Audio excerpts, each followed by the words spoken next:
नमस्कार, मैं हूं यश खुराना। स्वागत है आपका खबर फास्ट में। देश में कोरोना के मामले बढ़ते जा रहे हैं।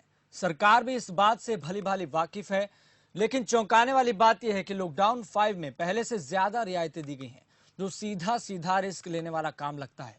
ये बात एक एम्स की स्टडी से जाहिर हो रही है।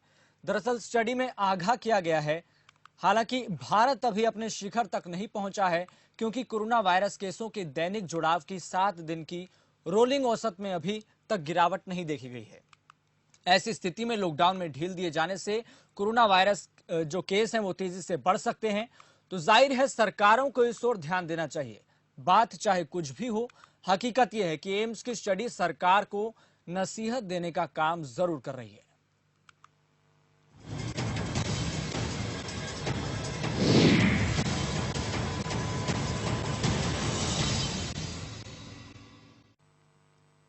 मामले 1,90,000 से ज्यादा हो चुके हैं। चौंकाने वाली बात यह है कि रियायत देने का नतीजा देखिए। पिछले 24 घंटे में सबसे ज्यादा 8,392 मामले सामने आए हैं। ये आंकड़े किस बात की ओर इशारा कर रहे हैं, ये तो चर्चा का विषय है ही, लेकिन एम्स की स्टडी की पूरी तरीके से समझना होगा। स्टडी के मुताबिक चीन सख्त लॉकडाउन उपायों को लागू करने और उनमें ढील देने में देर करने की क्लासिक मिसाल है। आधिकारिक आंकड़ों के मुताबिक चीन 13 फरवरी को अपने शिखर पर पहुंचा, जब उसने एक ही दिन में 15,133 केस देखे। चीन ने 8 अप्रैल को महामारी के एपिसेंटर वुहान को शिखर पर पहुंचने के करीब 2 महीने बाद बंदिशों से खोला है और मौजूदा स्थिति में वो पूरे शहर की टेस्टिंग कर रहा है। यदि भारत शिखर को हिट करने के 2 हफ्ते बाद लॉकडाउन में पूरी तरह से ढील देता है, तो संभावना है कि सक्रिय केस 5 दिन में बढ़ सकते हैं। लेकिन अगर यह शिखर पर पहुंचने के 1 महीने बाद लॉकडाउन को रिलैक्स करता है, तो ऐसे करने से दूसरी लहर से निपटने के लिए तैयार होने में करीब 1 हफ्ता और मिल जाएगा। तो कुल मिलाकर स्टडी और आंकड़ों का इशारा लगता है सरकार को समझ नहीं आ पा रहा है, क्योंकि आंकड़े बहुत कुछ बता रहे हैं कि आखिरकार जिस तरीके से पिछले 24 घंटे में 8,392 मामले जो नए सामने आए हैं, वो किस बात की ओर इशारा करते हैं। क्या सरकार ने जो रियायत दी है, अनलॉक 1 इसको टर्मिनोलॉजी सरकार ने दी है, जिसमें कुछ रियायतें पहले से ज्यादा दी गई है लॉकडाउन 4 की तुलना में, जिसमें चरणबद्ध तरीके से इसको खोला जाएगा। तो लगातार मामले जो बढ़ रहे हैं वो बहुत कुछ बता रहे हैं, लेकिन सरकार को समझना होगा कि आखिरकार रियायत देने का मतलब कहीं रिस्क तो नहीं। चलिए अब आपको बता दें कि हमारे साथ मेहमान जुड़ चुके हैं कुछ, उनसे आपका सबसे पहले तारुफ करा देते हैं। हमारे साथ डॉक्टर सतवीर चौधरी जुड़ चुके हैं, फॉर्मर डीजी हेल्थ हैं हरियाणा से। डॉक्टर शरद लखोटिया हैं, एक्स वाइस प्रेसिडेंट हैं मेडिकल एसोसिएशन दिल्ली से। सर, आप दोनों का बहुत बहुत स्वागत सबसे पहले खबर फास्ट पर। धन्यवाद जी डॉक्टर शरद जी, सबसे पहले मैं आपसे जानना चाहूंगा कि जिस तरीके से आप भी देख रहे हैं कि मामले बढ़ रहे हैं, सरकार ने रियायतें पहले से ज्यादा दी हैं और इसका जाहिर सी बात है अस्पतालों पर बोझ पड़ेगा। तो आपको लगता है कि हमारे अस्पताल इतना तैयार हैं इस चीज को झेलने के लिए, और जो सरकार ने रियायत दी है, क्या आपकी नजर में, अगर आपके नजरिए से हम जानने का प्रयास करें, तो वो ठीक है क्या? देखिए, सरकार के पास अपनी लिमिटेशंस भी हैं और एक रिजॉल्व भी है। तो जो शुरुआत में हम लोगों ने जान भी और जहान भी दोनों बचाने के लिए पहले जान इम्पोर्टेंट है, लॉकडाउन किया और ये पीरियड हमने लिया, इस दौरान में प्रिपरेशन की है। अपने लेवल पे गवर्नमेंट जो बेस्ट पॉसिबल कर सकती है अलॉन्ग विद स्टेट गवर्नमेंट्स, उन्होंने वो सारा काम किया है। यानी आपके कोविड स्पेशल हॉस्पिटल बना दिए, वेंटिलेटर्स का अरेंजमेंट किया और जो इंडोर पेशेंट्स के लिए जो प्रोविजन करना है, क्वारंटाइन का प्रोविजन करना है, वो सारे अरेंजमेंट्स किए। क्योंकि शुरुआत के समय में जैसे आपको मालूम है कि आपके पास एक भी पीपीई किट भी नहीं थी। आज के दिन 1 लाख से ज्यादा पीपीई किट बन रही है इंडिया में खुद ही। तो इस तरह से सारे अरेंजमेंट जब आप पूरे हो गए हैं, देखिए लॉकडाउन किसी भी तरह से ये आपको जो वायरस है इससे आपको बचा नहीं सकता है, ये खाली डिले कर सकता है। क्योंकि वायरस की जब तक वैक्सीन नहीं आएगी तब तक ट्रीटमेंट नहीं होगा, ये हम सब जानते हैं। अब ये पीरियड ऐसा आ गया कि इंडिया के लिए पर्टिकुलरली जान और जहान दोनों को बचाने का इम्पोर्टेंट है। यानी व्यवसाय को इम्पोर्टेंट है बचाना, वो भी इम्पोर्टेंट है। इसलिए गवर्नमेंट की मजबूरी है कि लॉकडाउन खोलना पड़ेगा लिमिट के साथ। और एट द सेम टाइम लोगों को समझ आ गई है कि ये शरद जी, सोशल डिस्टेंसिंग ठीक है, मान और लिया ये जो कि सरकार को समझना सैनिटाइजेशन होगा। और शरद हाथ जी, को बार बार वॉश करना जी, और मास्क पहनना, ये इसकी इम्पोर्टेंस पूरी समझ में आ गई है। तो अब इस स्टेज से जी, इंडिया को कोविड के साथ जीना और रहना, साथ में रहना सीखना पड़ेगा। तो इसलिए ये चुनौती भरा टाइम जरूर है, लेकिन ये सच्चाई भी है। शरद जी, इस बात को भी तो समझना होगा। चलिए भले मान लेते हैं सरकार की जो मंशा है, इंटेंशन जो है वो अर्थव्यवस्था को पटरी पर लाने की है, घुमा फिरा कर यही कहें। लेकिन हाँ जी। सरकार ये भी तो उसको समझना चाहिए, जो तमाम जो रिसर्च हो रही है, स्टडी आ रही है। मैं आपको बताता हूँ, हम एम्स की स्टडी के बारे में बात करते हैं। एम्स की स्टडी सामने आई है कि अगर लॉकडाउन में ढील दी जाती है तो केस जो है वो बढ़ सकते हैं। तो ऐसे में सरकार को ये भी तो समझना होगा ना। तो घुमा फिराकर अस्पताल पर ही सारा बोझ आता है। मैं आपको अस्पतालों की व्यवस्था बताता हूँ, आप भी भली भांति जानते हैं, सरकार के नुमाइंदे भी जानते हैं कि यूपी की क्या व्यवस्था है, दिल्ली की क्या व्यवस्था है, हमारे पास डॉक्टर कितने हैं, कितने हजार मरीजों पर डॉक्टर हैं, ये तो सब जानते हैं। तो सरकार इतना बड़ा रिस्क लेने का काम क्यों कर रही है, जबकि कई रिसर्च और कई स्टडी ये बात को कह रही है, इशारा कर रही है कि आप लॉकडाउन में अगर रियायत देते हैं तो आप रिस्क लेने का काम करेंगे, मरीज बढ़ेंगे। देखिए, इस बात में बिल्कुल फैक्ट है कि आप लॉकडाउन जब खोलते हैं इतने दिनों के बाद, जी, तो आपका स्पर्ट होगा नंबर ऑफ केसेस बहुत बढ़ेंगे, ये सच्चाई भी है। जी, और हिंदुस्तान में जिस लेवल के हर कैटेगरी के लोग रहते हैं, सारा एजुकेट करना और सब डिसिप्लिन्ड होके टोटल वो सारे पॉलिसीज मेंटेन करे, ये भी एक डिफिकल्ट सिचुएशन है। इतने दिनों तक भी वो लॉकडाउन में रह गए, ये भी एक बहुत बड़ी आश्चर्य की बात है और एक बहुत बड़ा गवर्नमेंट का रिजॉल्व भी है। लेकिन आप इसमें देखिए, प्रैक्टिकल पॉइंट ये है कि कब तक आप लॉकडाउन में रखेंगे और कब तक ये आर्थिक व्यवस्था अगर कोलैप्स हो रही है तो इसका एक क्या इन्फ्लुएंस पड़ेगा। आप एक छोटी सी बात यूएस में देखिए जी, कि वहाँ का ब्लैक और नॉन ब्लैक के बीच में एक लड़ाई हो गई है और दुकानें लूटने लगे। जी, यहाँ अगर रोजगार खत्म हुआ, लोगों को खाना नहीं मिलेगा और इस तरह की कहानी आ जाए तो वो तो बहुत सिचुएशन बहुत ही भयानक हो जाएगी।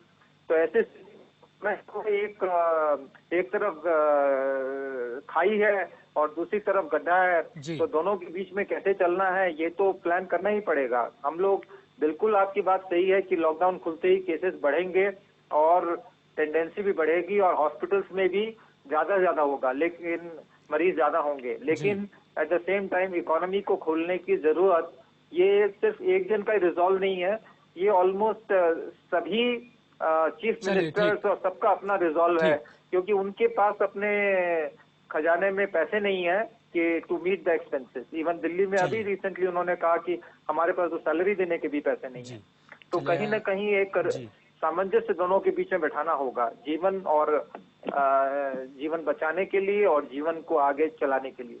चलिए आपको बता दें कि हमारे साथ वरिष्ठ पत्रकार हरीश चोपड़ा जी जुड़ चुके हैं। हरीश जी, आपका बहुत बहुत स्वागत खबरफाश पर। जी।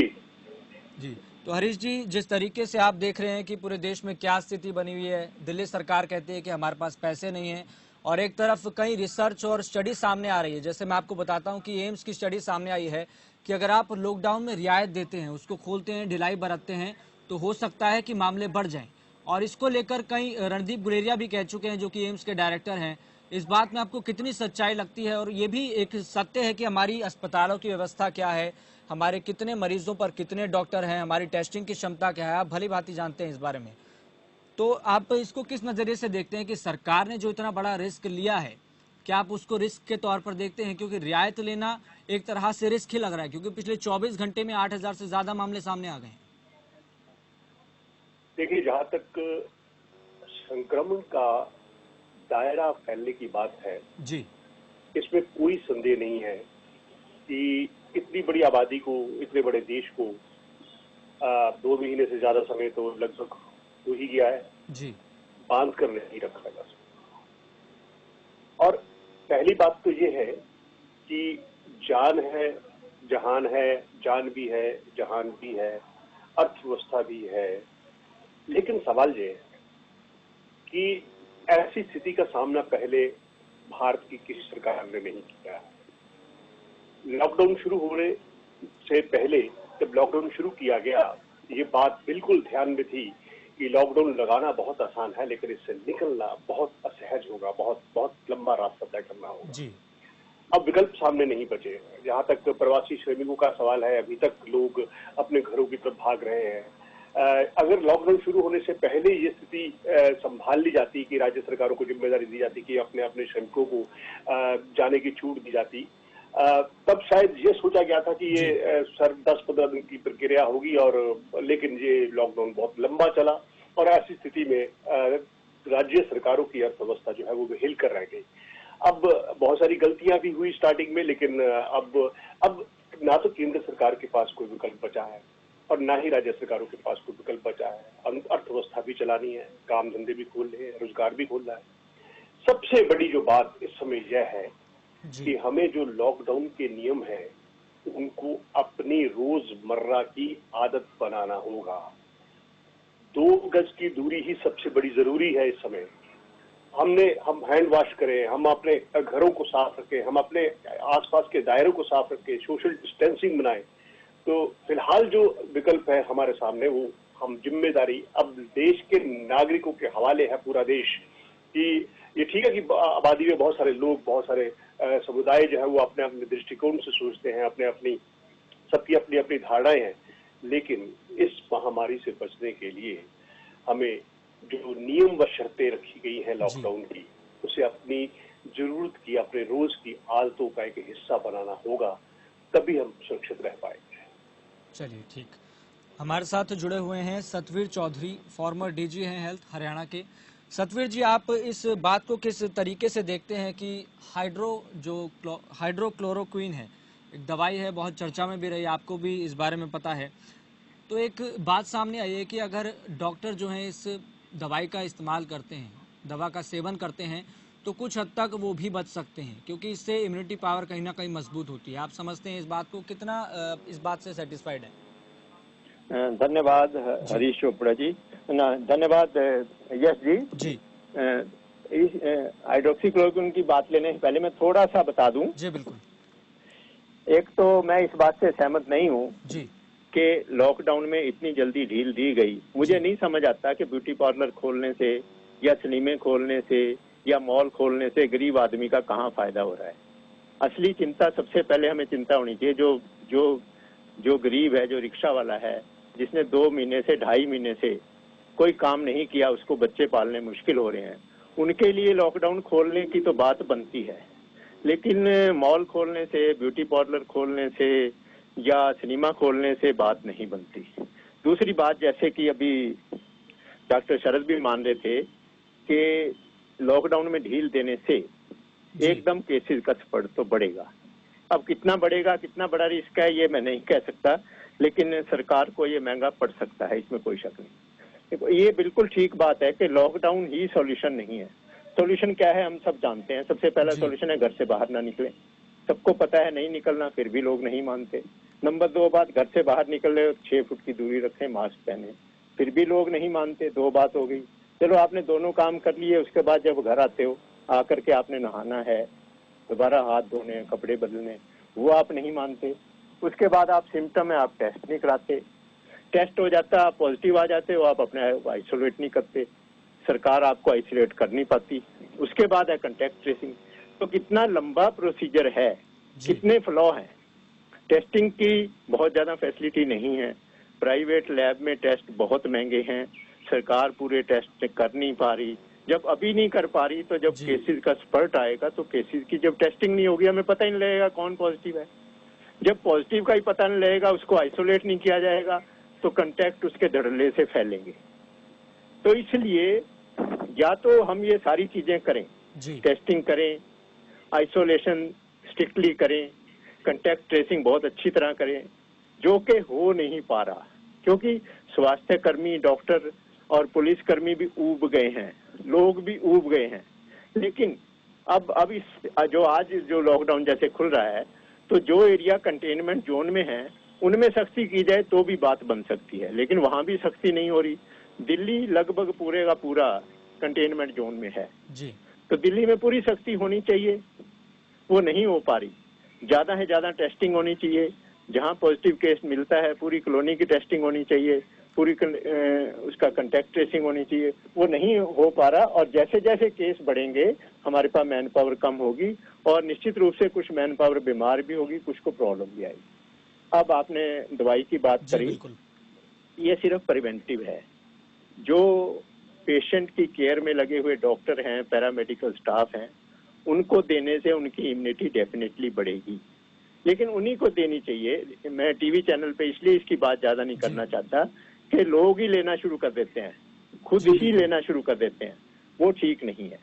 लेकिन जो पैरामेडिकल स्टाफ है या जो ड्यूटी कर रहे हैं, जिन पे रिस्क ज्यादा है, उनको ये गोली डेफिनेटली लेनी चाहिए इम्यूनिटी बढ़ाने के लिए।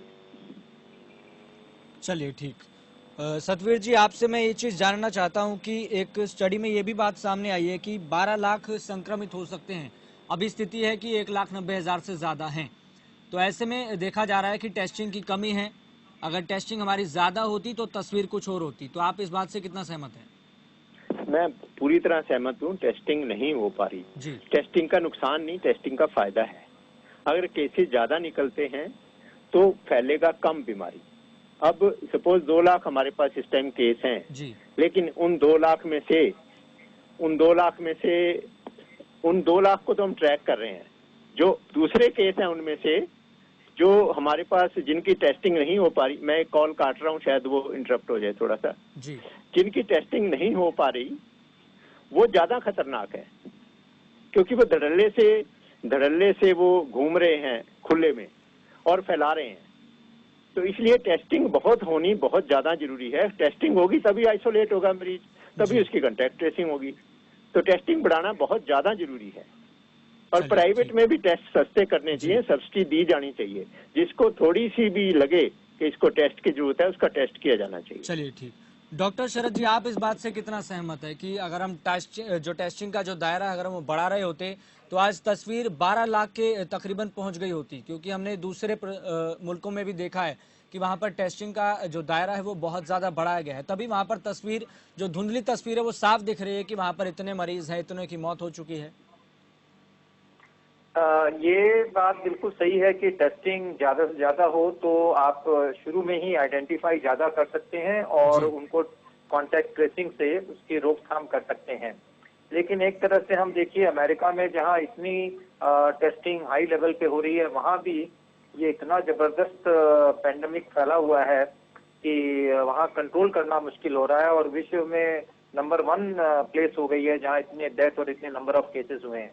एट द सेम टाइम अगर आप वियतनाम की तरफ देखें या न्यूजीलैंड देखें, इनका देखिए मॉडल है, और कोरिया की तरफ देखें जहां उन्होंने बहुत बढ़िया कंट्रोल किया। इवन चाइना से जो निकला हुआ वायरस उनके बीजिंग तक नहीं पहुंचा। ये एक कहानी है उसकी, चाइना की तो कहानी हम नहीं कह सकते हैं कि क्या कहानी है इसके पीछे, लेकिन बाकी कई कंट्रीज में जहां डेथ नहीं है ज्यादा या बहुत कम है केसेस रिपोर्टेड, वहाँ अर्ली डिटेक्शन का बहुत फायदा हुआ है। लेकिन इतनी बड़ी कंट्री इंडिया में एट दिस मोमेंट अब ज्यादा डिटेक्ट करने का या टेस्टिंग करने का लाभ इतना नहीं मिलेगा।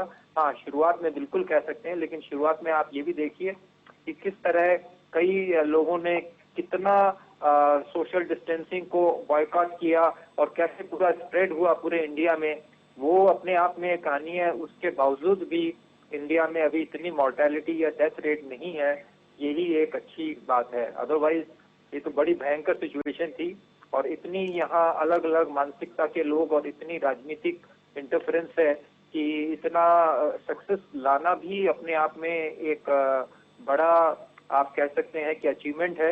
लेकिन at the same time at this moment बहुत ज्यादा टेस्टिंग करने का बहुत ज्यादा फायदा नहीं है। लेकिन बीमार होते ही तुरंत अपना टेस्ट कराएं और आम आदमी को एक फ्री टेस्टिंग की फैसिलिटी मिले जिसको सिम्टम है, और ट्रीटमेंट हो उसका प्रॉपर, इवन जिसके पास ज्यादा पैसे नहीं हो। ये बहुत इम्पोर्टेंट चीजें हैं आज के दिन की। जी शरद जी, इस बात से अब कितना सहमत हैं कि एक स्टडी में यही बात भी सामने आई है कि 140 मरीजों में से 60% जो मरीज हैं वो असिम्टोमेटिक है, यानी कि जिनके अंदर बिना लक्षण, कोई लक्षण ही नहीं दिखता। तो ऐसे में इस बात की कितनी संभावना रह जाती है कि इसको दूसरे नजरिए से देखें कि जो व्यक्ति संक्रमित होकर ठीक हो चुका है वो दोबारा से संक्रमित ना हो? ये बात बिल्कुल है कि एसिम्प्टोमेटिक पेशेंट्स बहुत ज्यादा हैं जिससे स्प्रेड होने के चांसेस बढ़ जाते हैं। और जब स्थिति अब 2 लाख के करीब पहुंच रही है, तो ये स्थिति अब एक बड़ी महामारी का बड़ा रूप आने की एक दे रही है, दस्तक दे रही है। लेकिन एट द सेम टाइम हमारे पास जो हथियार है वो यही है, सोशल डिस्टेंसिंग, मास्क पहनना और फ्रीक्वेंट हैंड वॉश करना। ये 3 चीजें ही हमें बचा सकती हैं। बाकी अल्टीमेटली हर्ड इम्यूनिटी और इन सब चीजों का या वैक्सीन आने का इंतजार करें, जिससे कि हमें कामयाबी मिले पूरी। जी हरीश चोपड़ा जी, आप हर चीज को बारीकी से समझते हैं, अध्ययन करते हैं, तो मैं आपसे जानना चाहता हूं कि आप इस बात से कितना सहमत हैं और सरकार के रवैये से, जो सरकार का रवैया है, एकदम से महामारी आ गई, किसी को नहीं पता था। क्या आपको लगता है कि अगर महामारी के पहले अगर हमारा हेल्थ सिस्टम मजबूत होता तो आज ये स्थिति न देखने को मिलती? क्योंकि कई बड़े रिसर्चर्स ये बात कह चुके हैं कि भारत में जो हेल्थ सिस्टम है, अगर केस बढ़ते हैं तो वो चरमरा सकता है, क्योंकि हम अस्पतालों की व्यवस्थाओं से और कितने मरीजों पर कितने डॉक्टर हैं, हम इन सब चीजों से वाकिफ हैं। देखिए, जहाँ तक देश की हेल्थ सिस्टम का सवाल है जी, ये बात किसी से छुपी हुई नहीं है कि जिस तरह से हेल्थ सेक्टर का या मेडिकल सेक्टर का व्यवसायीकरण हुआ इस देश में जी, उसका सबसे ज्यादा खामियाजा जो है वो गरीबों को, असंगठित मजदूरों को और निचले तबके को सहना पड़ रहा है। जी, अब अमेरिका की तर्ज पर, ओबामा के केयर की तर्ज पर आयुष्मान योजना प्रधानमंत्री ने शुरू की, लेकिन जमीनी स्तर पर उसका क्या हशर हुआ ये सब जानते हैं। किस तरह से प्राइवेट सेक्टर ने बिल बनाए, एक ही एड्रेस पर कई कई बिल बन गए, लोगों ने, प्राइवेट सेक्टर ने इसे एक लूट का माध्यम बना लिया, जिससे समाज के हाशिए पर रहे जिस वर्ग को ये सुविधाएं मिलनी चाहिए थी। हालांकि मैं ये नहीं कहता कि 100% ऐसा हुआ है, दिल्ली में बहुत से लोगों को लाभ भी मिला है, गर्भवती महिलाओं को जो केसेस आए हैं उन्हें भी आयुष्मान योजना का लाभ मिला है। मैं ये नहीं कहता कि बहुत कुछ है, लेकिन जहां भी सार्वजनिक धन का निवेश हो रहा हो वहां पर सतत निगरानी होना बहुत जरूरी है। लेकिन हमारे देश की ये विडंबना है कि हम लगातार निगरानी नहीं रख पा रहे, इसलिए समाज में ऐसे घोटाले जन्म होते हैं। अब सवाल ये है कि अब सुप्रीम कोर्ट भी कह रहा है कि ऐसे अस्पतालों की पहचान की जाए कि जिन्होंने कौड़ियों के दाम जमीन ली है और ऊपर उन्होंने अपना बिजनेस शुरू कर दिया है। मुझे बताइए, ये बातें अब याद क्यों आ रही हैं? किसी भी महामारी, किसी भी प्राकृतिक आपदा के समय, जब पहले प्राकृतिक आपदाएं आती थी तो एनडीआरएफ का अस्तित्व भी कहाँ था हमारे सामने, आपदा प्रबंधन का कहाँ था? आपदा प्रबंधन कहीं देखने को नहीं मिलता था। अब जो हमने सामना किया, चुनौतियों का सामना किया, हमने केदारनाथ रास्ते को देखा, हमने देखा कि इसकी जरूरत है, तब आपदा बल को एक संस्थान के रूप में हमने शुरू किया। लेकिन सवाल यह है कि देश भी का जो सरकारी हेल्थ सेक्टर है उसको एक बहुत ही जबरदस्त बुनियादी ढांचा चाहिए, नए हॉस्पिटल चाहिए, नए बेड चाहिए। जो आबादी का विस्तार बढ़ रहा है उसके मुकाबले हमें चाहिए। हम देखते हैं कि अब WHO के मुताबिक 1000 के आगे अगर आपको 3 डॉक्टर चाहिए तो भारत में तो एक भी है, और ग्रामीण सेक्टर में तो, ग्रामीण क्षेत्रों में तो मेडिकल सर्विसेज का बहुत बुरा हाल है। तो मुझे लगता है कि अब सरकार को इस बात पर अपने आप को केंद्रित करना होगा कि भविष्य में हमारा जो हेल्थ सेक्टर है, हम हरीश जी, आपको लगता है कि मोदी सरकार ने अपनी उपलब्धियां तो गिनवा दी पूरे 1 साल होने पर दूसरे कार्यकाल में, आपको लगता है कि सरकार ने पिछले 6 साल में हेल्थ जो सेक्टर हमारा कितना जोर दिया है? क्योंकि जीडीपी का हम जानते हैं सरकार कितना खर्च करती है हेल्थ सिस्टम पर हमारे। मैं वही कह रहा हूँ कि जीडीपी का जीडीपी पर जितना हम मेडिकल हेल्थ पर करते हैं वो तो हमारा पड़ोसी देशों से भी कहीं कम है, और हमारी आबादी देखिए भी कितनी ज्यादा है। अब ऐसा ही हाल एजुकेशन सेक्टर का है।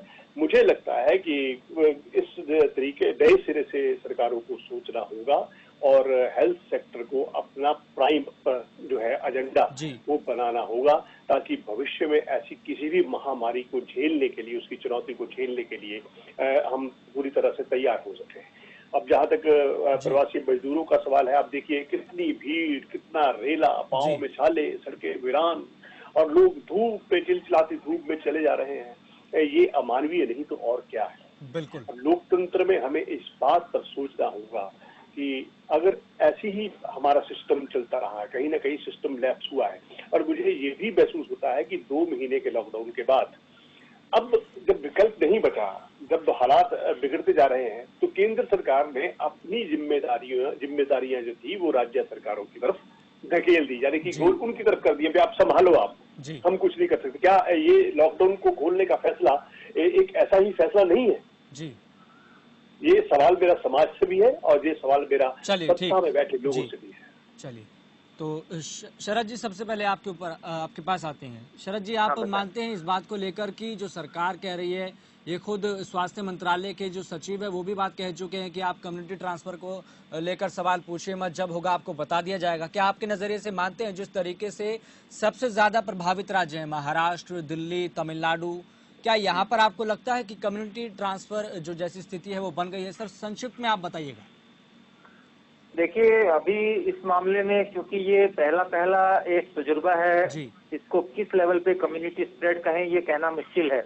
अगर एक कम नंबर होते और कम्युनिटी कांटेक्ट ट्रेसिंग करके हम एक एक को आइडेंटिफाई करते तो हम ये बहुत आसान था। अब इतने लेवल पे रह के कब कम्युनिटी स्प्रेड होगी ये कहना मुश्किल है, लेकिन जो साधन है, जितनी लोगों की गवर्नमेंट की जितनी शक्ति है अपने आप में करने की, कुल मिला के मैं यही कहूंगा कि ईश्वर को ही आप विश्वास करके उनके ऊपर ही करें। हम अपने जो हमारा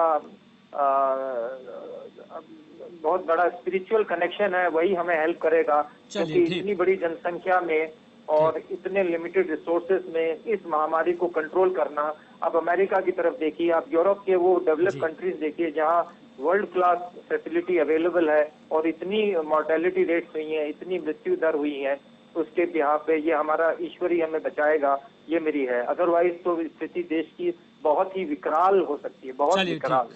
सतवीर जी, मैं आपके नजरिए से जानना चाहता हूं कि आपको लगता है कि जो यहाँ पर स्थिति देखने को मिल रही है वो बहुत ज़्यादा गंभीर होती जा रही है, क्योंकि कम्युनिटी ट्रांसफर, कम्युनिटी ट्रांसमिशन की जो बात है वो बहुत हद से सामने आ रही है। क्या हम स्टेज 3 में पहुंच गए हैं?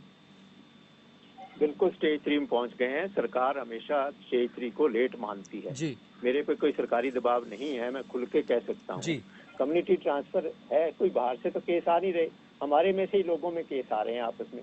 तो कम्युनिटी ट्रांसफर इस टाइम है, हम स्टेज 3 में है, इसमें कोई शक नहीं है। दूसरा, जैसे हरीश जी कह रहे थे कि एसिम्प्टोमेटिक केस बहुत ज्यादा है, एसिम्प्टोमेटिक केस बहुत ज्यादा है, तभी तो हम कह रहे हैं 6 फुट का दूरी रखो। अदरवाइज अगर मेरे चारों तरफ 10 आदमी खड़े हैं, मेरे दोस्त हैं और सारे ठीक हैं, तो मैं किस लिए मास्क पहनूं, किस लिए 6 फुट दूर रहूं? ये लगता ही है उनमें से किसी को बीमारी होगी। चलिए ठीक सर। अब ये बात समझ नहीं आ रही कि एक सिनेमा हॉल खोलने से, सपोज सिनेमा हॉल में 200 आदमी फिल्म देखने जाते हैं, वो फिल्म तो घर पे टीवी पे भी देखी जा सकती थी। ये फिल्म इंडस्ट्री का दबाव है। इसी तरह जो इंडस्ट्री, जो चीजें खुल रही हैं, वो दबाव दूसरी तरफ से है, गरीब आदमी का दबाव नहीं है। अब सिनेमा में एक आदमी एसिम्प्टोमेटिक पॉजिटिव है, 200 आदमी फिल्म देखने जाएंगे कि 200 को इन्फेक्शन कर देगा, वो खत्म। तो फिर कांटेक्ट ट्रेसिंग करते रहेंगे, मुश्किल हो जाएगा बहुत। ठीक सर, चलिए हमारे सभी पैनलिस्ट का बहुत बहुत धन्यवाद इस चर्चा में जुड़ने के लिए। तो महत्वपूर्ण बात यही है कि एम्स की स्टडी भी सामने आ चुकी है कि लॉकडाउन में अगर रियायत दी जाती है तो तस्वीर बदल सकती है, यानी कि मामले जो हैं वो बढ़ सकते हैं। उदाहरण दिया कि 24 घंटे में 8,392 मामले आए हैं, तो सरकार को समझना होगा कहीं सरकार ने रियायत देकर रिस्क तो नहीं ले लिया। ये जरा सोचिएगा और विचार विमर्श कीजिएगा। चलिए फिलहाल इतना ही, मुझे दीजिए इजाजत और देखते रहिए खबर फास्ट।